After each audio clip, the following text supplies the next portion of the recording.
Samantala ang BJMP naman handa na rin para ho sa eleksyon sa loob ng mga kulungan. Brigada Sheila Matibag, ibrigada mo! Brigada! Live report!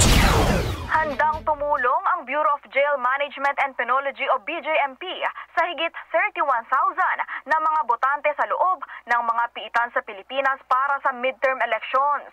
Sa press briefing, sinabi ni BJMP spokesperson Jail Superintendent J-Rex Bustinera, mag-ooperate sila sa higit 400 na mga presinto sa loob ng mga kulungan. Ayon kay Bustinera, sa kasalukuyan ay maayos ang kanilang preparasyon. Dagdag pa nito, ipakakalat ang mga kinatawan ng Commission on Elections o COMELEC sa mga special polling precincts sa loob ng Philippine jails, kasama rin ang mga miyembro ng Philippine National Police at BJMP.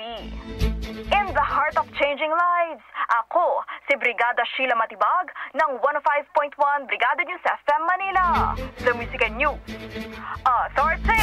Brigada Balita Nationwide. Ang bahaging ito ay hatid sa atin ng Fast Relax. Tanggal ang sakit, ora mismo.